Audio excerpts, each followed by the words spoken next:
ಕೊಟ್ಟಂತ ಪಕ್ಷ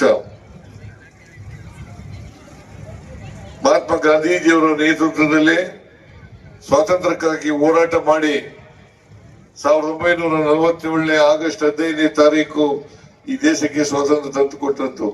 ಬ್ರಿಟಿಷ್ನವರ ವಿರುದ್ಧ ಹೋರಾಟ ಮಾಡಿ ಸುಮಾರು 200 ವರ್ಷಗಳ ಕಾಲ ನಮ್ಮ ಭಾರತ ದೇಶವನ್ನ ಆಳಿದ್ರು. ಅವರನ್ನ ಶಾಂತಿ, ಸತ್ಯ ಮತ್ತೆ ಸತ್ಯಾಗ್ರಹದ ಮೂಲಕ ಅವರನ್ನ ಸೋಲಿಸಿ ನಮಗೆ ಸ್ವಾತಂತ್ರ್ಯವನ್ನು ತಂದುಕೊಟ್ಟದ್ದು ಕಾಂಗ್ರೆಸ್ ಪಕ್ಷ ಅಂತಕ್ಕಂಥದ್ದನ್ನ ತಮಗೆಲ್ಲ ತಿಳ್ಕೊಂಡಿದ್ದೀರಿ ಅಂತಕ್ಕಂಥದ್ದು ನನ್ನ ಭಾವನೆ. ಆದ್ರೆ ಭಾರತೀಯ ಜನತಾ ಪಕ್ಷ ಯಾವತ್ತೂ ಕೂಡ ಕಾಂಗ್ರೆಸ್ ಪರವಾಗಿ ಹೋರಾಟ ಮಾಡಿ ಆಮೇಲೆ ಸ್ವಾತಂತ್ರ್ಯಕ್ಕೋಸ್ಕರ ಹೋರಾಟವನ್ನ ಮಾಡಿರಲಿಲ್ಲ. ಅವರು ಬ್ರಿಟಿಷ್ನವ್ರ ಜೊತೆ ಸೇರ್ಕೊಂಡು ಯಾವತ್ತು ಸ್ವಾತಂತ್ರ್ಯ ಹೋರಾಟದಲ್ಲಿ ಭಾಗಿಯಾಗಿರ್ತಕ್ಕಂಥದನ್ನ ನಾವು ಯಾರು ಕೂಡ ಕಂಡಿರ್ಲಿಲ್ಲ ಅಂತಕ್ಕಂಥ ಮಾತುಗಳನ್ನ ಈ ಸಂದರ್ಭದಲ್ಲಿ ಹೇಳಲಿಕ್ಕೆ ಬಯಸ್ತಾ ಇದ್ದೇನೆ. ಅವರು ಬಿಜೆಪಿಯವರು ಯಾವತ್ತು ಈಗ 1925ನೇ ಇಸ್ವಿನಲ್ಲೇ ಜನಸಂಘ RSS ಸ್ಥಾಪನೆ ಆಯಿತು. ಅವತ್ತಿನಿಂದ ಇವತ್ತವರಿಗೆ ಯಾವತ್ತೂ ಕೂಡ ಅವರು ಸ್ವಾತಂತ್ರ್ಯದಲ್ಲಿ ಭಾಗಿಯಾಗಿರ್ಲಿಲ್ಲ. ಬ್ರಿಟಿಷ್ನವ್ರ ಜೊತೆ ಸೇರ್ಕೊಂಡು ಈ ದೇಶವನ್ನ ಕೊಳ್ಳೆ ಹೊಡಿತಕ್ಕಂತ ಕೆಲಸವನ್ನ ಮಾಡಿದ್ರು ಅಂತಕ್ಕಂಥ ಮಾತುಗಳನ್ನು ಕೂಡ ಈ ಸಂದರ್ಭದಲ್ಲಿ ಹೇಳಲಿಕ್ಕೆ ಬಯಸ್ತಾ ಇದ್ದೇನೆ. ಆದ್ರಿಂದ ಇವತ್ತು ನೇರ ಸ್ಪರ್ಧೆ ಇರ್ತಕ್ಕಂಥದ್ದು ಬಿಜೆಪಿ ಮತ್ತು ಕಾಂಗ್ರೆಸ್ಸಿಗೆ. ಕಾಂಗ್ರೆಸ್ಸಿನ ಅಭ್ಯರ್ಥಿ ಯಾರು ಅಂತ ನಿಮಗೆಲ್ಲ ಗೊತ್ತಿದೆ. ಮೇಟಿಯವರ ಮಗ, ಅವರನ್ನ ನಮ್ಮ ಪಕ್ಷದ ಅಭ್ಯರ್ಥಿಯನ್ನಾಗಿ ಮಾಡಿದ್ದೀವಿ. ಬಿಜೆಪಿಯಿಂದ ಚರಂತಿ ಮಠ್ ಅಭ್ಯರ್ಥಿಯಾಗಿದ್ದಾರೆ. ಇವರಿಬ್ಬರ ನಡುವೆ ಸ್ಪರ್ಧೆ ನಡೀತದೆ. ಈ ಸ್ಪರ್ಧೆಯಲ್ಲಿ ತಾವು ಮೇಟಿಯವರ ಮಗನಿಗೆ ಮಾಡಿದ್ರೆ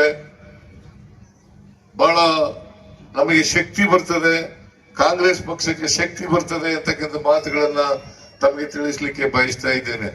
ಯಾಕಂತಂದ್ರೆ ನಾನು ಈ ರಾಜ್ಯದ ಮುಖ್ಯಮಂತ್ರಿ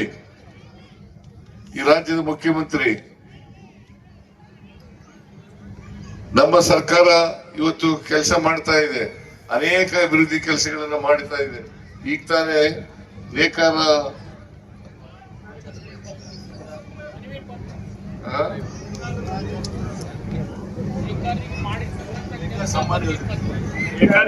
ಕೆಲಸಗಳೆಲ್ಲ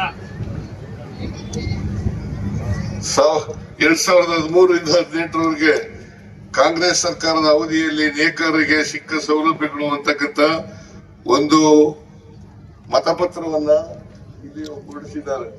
ಆ ಮತಪತ್ರದಲ್ಲಿ ಅನೇಕ ಸೌಲಭ್ಯಗಳನ್ನ ನಾವು ನಮ್ಮ ಸರ್ಕಾರ ಮಾಡದ ಅಲ್ಲಿ ಉಲ್ಲೇಖ ಮಾಡಿದ್ದಾರೆ ಅಂತಕ್ಕಂಥ ಮಾತುಗಳನ್ನ ಹೇಳಲಿಕ್ಕೆ ಬಯಸ್ತಾ ಇದ್ದಾರೆ.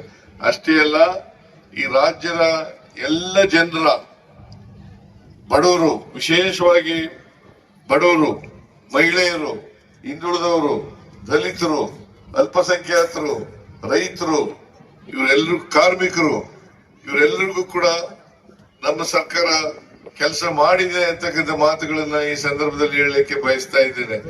ನೀವು ಜ್ಞಾಪಕ ಇಟ್ಕೊಂಡಿರ್ಬಹುದು, ನಾನು 2013ರಿಂದ 2018ರವರೆಗೆ ಮುಖ್ಯಮಂತ್ರಿ ಆಗಿದ್ದೆ.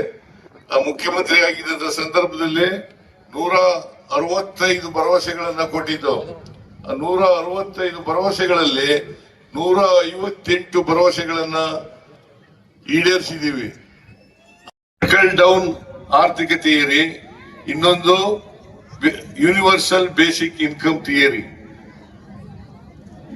ಟ್ರಿಕಲ್ ಡೌನ್ ಆರ್ಥಿಕ ಥಿಯರಿ ಅಂತಂದ್ರೆ ಒಂದು ಪಿರಮಿಡ್ ನಲ್ಲಿ ಮೇಲ್ಗಡೆ ಇರ್ತಕ್ಕಂಥ ಜನ, ಶ್ರೀಮಂತರು, ಕಾರ್ಪೊರೇಟ್ ಬಾಡಿಗಳು, ಅವರಿಗೆ ಸಹಾಯ ಮಾಡ್ತಕ್ಕಂಥದ್ದು, ಅದು trickle down theory. Universal basic income ಅಂತಂದ್ರೆ ನಾವು ಮಾಡ್ತಕ್ಕಂಥದ್ದು ತಳ ಸಮುದಾಯದಲ್ಲಿ ಇದಾರಲ್ಲ, ಆ ತಳ ಸಮುದಾಯದವರಿಗೆ ಆರ್ಥಿಕವಾಗಿ ಸಾಮಾಜಿಕವಾಗಿ ಶಕ್ತಿಯನ್ನು ತುಂಬತಕ್ಕಂಥದ್ದು. ಇದು ಬಿಜೆಪಿ ಮತ್ತು ಕಾಂಗ್ರೆಸ್ಗೆ ಇರ್ತಕ್ಕಂಥ ವ್ಯತ್ಯಾಸ ಅಂತಕ್ಕಂಥದನ್ನ ತಾವು ತಿಳ್ಕೋಬೇಕಾಗ್ತದೆ. ಅದರಿಂದ ನಾವು ಯಾವಾಗಲೂ ಕೂಡ ಯಾರು ಶೋಷಿತರಿದ್ದಾರೆ, ಯಾರು ಅವಕಾಶಗಳಿಂದ ವಂಚಿತರಾಗಿದ್ದಾರೆ, ಆ ಜನರ ಪರವಾಗಿ ಕೆಲಸ ಮಾಡ್ತೇವೆ ಅಂತಕ್ಕಂಥ ಮಾತುಗಳನ್ನ ಹೇಳ್ತಾ ಬಿಜೆಪಿಯವರು ಯಾವಾಗಲೂ ಕೂಡ ಶ್ರೀಮಂತರ ಪರವಾಗಿ, ಕಾರ್ಪೊರೇಟ್ ಬಾಡಿಗಳ ಪರವಾಗಿ ಕೆಲಸ ಮಾಡ್ತಕ್ಕಂಥ ಪಕ್ಷ. ಅವರಿಗೆ ನೀವು ವೋಟ್ ಕೊಟ್ರೆ ರೈತರು, ಹಿಂದುಳಿದವರು, ದಲಿತರು, ಅಲ್ಪಸಂಖ್ಯಾತರು ಅವ್ರನ್ನೆಲ್ಲ ಮರೀತಾರೆ ಅಂತಕ್ಕಂಥ ಮಾತುಗಳನ್ನ ಹೇಳಲಿಕ್ಕೆ ಬಯಸ್ತೇನೆ. ಯಾಕಂತಂದ್ರೆ ಬಿಜೆಪಿ ಇದೆಯಲ್ಲ, ಬಡವರ ವಿರೋಧಿಗಳು, ರೈತರ ವಿರೋಧಿಗಳು, ಅಲ್ಪಸಂಖ್ಯಾತರ ವಿರೋಧಿಗಳು, ಹಿಂದುಳಿದವರ ವಿರೋಧಿಗಳು, ಮಹಿಳೆಯರ ವಿರೋಧಿಗಳು ಅಂತಕ್ಕಂಥದನ್ನ ತಾವು ತಿಳ್ಕೋಬೇಕಾಗ್ತದೆ. ಹಾಗಾಗಿ ನಾವು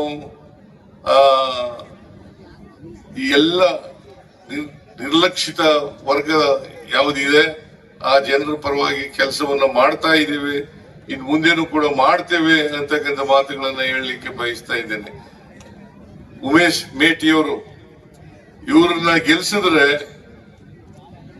HY ಮೇಟಿಯವರು ಮಾಡಿದ್ದಂತ ಕೆಲಸಗಳನ್ನ ಮುಂದುವರಿಸಲಿಕ್ಕೆ ಸಾಧ್ಯ ಆಗ್ತದೆ. ಜೊತೆಗೆ ನಾವೇ ಅಧಿಕಾರದಲ್ಲಿದ್ದೀವಿ, ನಮ್ಮ ಪಕ್ಷ ಇನ್ನ 2 ವರ್ಷ ಅಧಿಕಾರದಲ್ಲಿ ಇರ್ತದೆ.